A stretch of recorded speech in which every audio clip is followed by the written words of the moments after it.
Hello Philippines and hello world! Magandang araw po sa ating lahat. Nawa po ay lagi tayong papatnubayan ng ating Panginoong Diyos. Huwag natin kakalimutang magdasal at magpasalamat sa Kanya. Heto nga at araw na ng Christmas party ng aking anak. Yan, ano problema mo?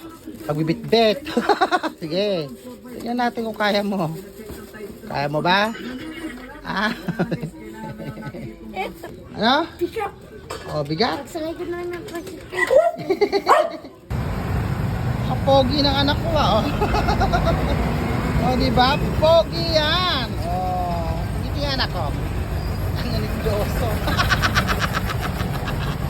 Aloka ka. Oh. Puto kaya. Ano na? Magpato ka? Dahan-dahan anak ko. Kapulis. Yeah. Thank you. Okay, bye-bye. Love you, anak. Merry Christmas.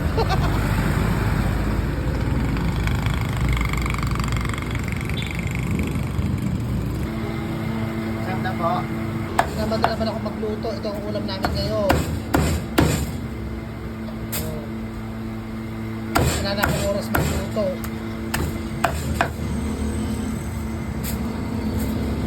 Kailangan kayo isang araw. Ilan? 200 pieces? Napakadami. Okay. Let's eat. Bagay ba ang buko, anak? Ha? Hindi. Nanibago Hindi ako siya. sanay. Hindi siya sanay. First time niya kasi makita yung buhok ko na ganito kaigsi. Kaya naloka siya. Nakakaloka pero okay lang. Hindi mo na ako sisisi. Mahaba din yung next year. Haba. Isang taon, ganyan kahaba ang haba ng buko. Mabilis lang humaba. O kain, ang ulam namin ay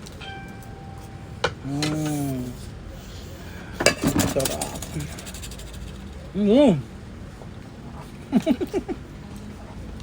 Agsi oh.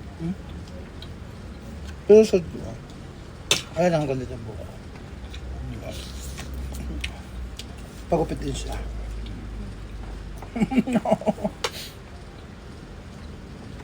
Kain tayo.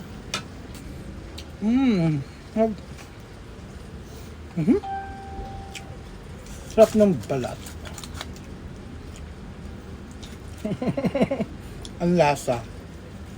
Nasa balat. At hindi, malasa naman sa loob eh. Sarap. Tapos idigo, kasta. Patapos kasjay.